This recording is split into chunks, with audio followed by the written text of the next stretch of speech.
Un jour, j'ai dit à mon grand-père, bientôt je vais me marier. Et mon grand-père m'a dit, mon fils, sache désormais que tes jours sont comptés sur terre. Je lui ai dit, mais pourquoi grand-père?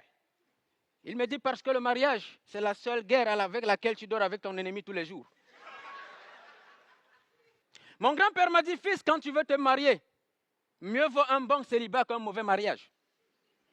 Il m'a dit, quand tu veux épouser une femme, demande à Dieu de t'aider pour que tu trouves la bonne femme. Car si tu trouves une mauvaise femme, tu risques de faire une crise d'AVC. Et lorsqu'il est causé par une femme, AVC signifie arrête de vivre, connard.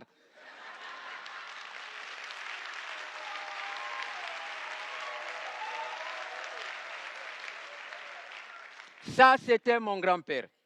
Alors j'ai dit à mon grand-père, mais grand-père, comment fait-on pour trouver la femme de sa vie? Il m'a dit, il y a deux types de femmes, les belles et les moins belles. Mais si tu veux la paix dans ton foyer, n'épouse jamais une belle femme. Car qui épouse une belle femme a les mêmes problèmes que celui qui cultive son champ de maïs au bord de la route.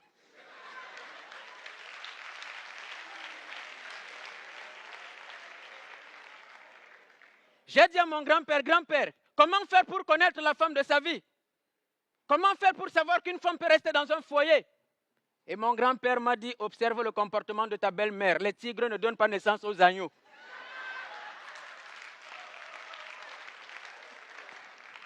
Mon grand-père, il m'a dit un jour, si ta femme, même en blaguant ou dans les problèmes, te dit, je vais te quitter, sache qu'elle t'a quitté depuis. Et si tu la vois simplement à côté de toi, sache qu'elle attend simplement que ton rival lui envoie les sous pour déménager. Je n'ai pas écouté les conseils de mon grand-père, je me suis marié. 2 mois après, ma femme m'a quitté. Elle a épousé un idiot qui venait de l'Europe, parce qu'il lui avait promis le paradis sur terre. Après avoir passé 2 semaines dans la maison de ce petit cancre, elle me rappelle au téléphone un matin, elle me dit, chérie, s'il te plaît, excuse-moi, je sais que j'ai merdé, redonne-moi ma chance, est-ce que je peux revenir vivre avec toi? Je me suis mise à rire. Elle me dit, chérie, tu ris alors que j'ai des problèmes? Je lui dis, non, je ris parce que tu viens de comprendre que le tourisme est différent de l'immigration. Reste là-bas.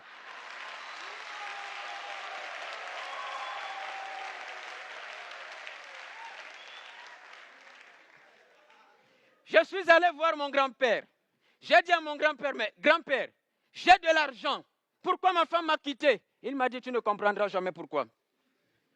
Il m'a dit, quand tu es pauvre, la femme a tendance à te tromper avec un riche. Quand tu es riche, la femme a tendance à te tromper avec un pauvre. La femme, c'est comme le vent, elle souffle dans la direction qui lui plaît.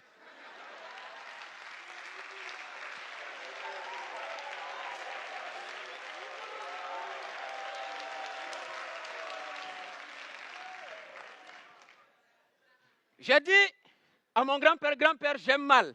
S'il te plaît, grand-père, permets-moi de comprendre la femme. Mon grand-père a ri. Je lui ai dit, ma femme m'a dit qu'elle me sera fidèle. Pourquoi elle m'a trompé? Mon grand-père m'a dit, la fidélité aujourd'hui, cher fils, à l'heure des nouvelles technologies, ne se déclare plus avec la bouche, mais c'est dans le téléphone. Je lui dis, pourquoi? Il me dit, parce que pour déshabiller ton partenaire, tu n'auras jamais besoin de code. Mais pour allumer le téléphone de ton partenaire, il te faudra un code, car nos téléphones sont devenus plus intimes que nos parties intimes.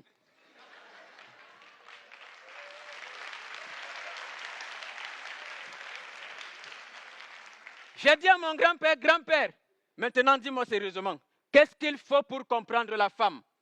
Et mon grand-père m'a dit, mon fils, aucune science, aucune étude, aucune analyse médico-légale, aucune doctrine, aucune religion ne comprendra la femme. Car si Dieu avait voulu que l'homme comprenne la femme, il n'aurait jamais endormi Adam pendant qu'il criait Ève.